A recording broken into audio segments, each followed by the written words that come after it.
সুপ্রিয় দর্শক মণ্ডলী, আসসালামু আলাইকুম। সবাইকে নিয়ে আসলাম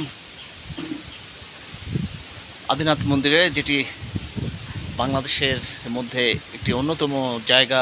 হিন্দু ধর্মাবলম্বীদের বিশেষ করে যে তীর্থস্থান, এটা মৈনাক পাহাড়ের উপর, কক্সবাজার মহেশখালী উপজেলার মৈনাক পাহাড়ের উপর এই মন্দিরটি অবস্থিত। এবং বিশ্বের নানা প্রান্তের মানুষ কিন্তু এখানে দেখতে আসে, ঘুরতে আসে। বিশেষ করে হিন্দু ধর্মাবলম্বী যারা আছে, ওরা বিশেষ তাদের ধর্মীয় আচার অনুষ্ঠান উদযাপন উপলক্ষে এখানে কিন্তু চলে আসেন। তো এই মন্দিরের পিছনেই আমি এখন অবস্থান করছি। মন্দিরের সামনের অংশটা দেখিয়েছি আপনাদের অন্য একটা ভিডিওতে। এই পিছনের অংশে আমি আছি। এখানে দেখুন জোড়া পুকুর, এখানে লেখা হচ্ছে জোড়া পুকুর।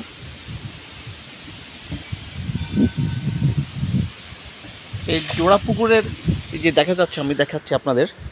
এই একটা পুকুর, এই পাশে আর একটা পুকুর, এই জোড়া পুকুর। এই পুকুরটার নাম কথিত আছে, এই জোড়া পুকুরে যদি কেউ মানত করে গোসল করে, একটা পুকুরে নামলে অসুখ ভালো হয়ে যায়।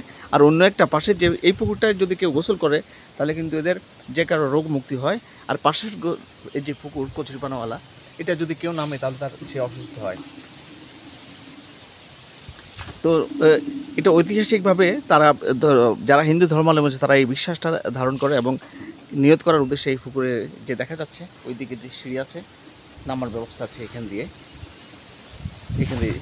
যাওয়ার ব্যবস্থা আছে। এখান দিয়ে যে দেখুন আমি দেখাচ্ছি, এই যে সিঁড়ি এখান দিয়ে ধীরে ধীরে ধীরে ধীরে নেমে গোসল করে এরপরে উঠতে পারে। তো এই জোড়া পুকুরের এই পুকুরটায় যদি কেউ গোসল করে, তাহলে রোগ মুক্তি হয়।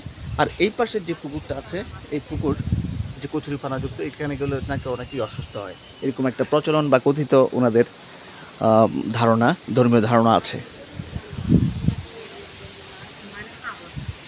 দেখুন অনেক এখানে যারা খেদমতদার আছে ওনারা রান্নাবান্না শেষে পরিষ্কার পরিচ্ছন্ন করছে।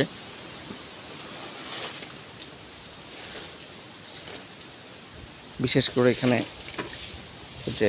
যে ওনাদের নিরামিষ ভোজী যারা, নিরামিষ রান্না হয়, ভক্ত নিবাসীদের জন্য করা হয়েছে। এখানে এসে ভক্তরা রাত্রি যাপন করতে পারে।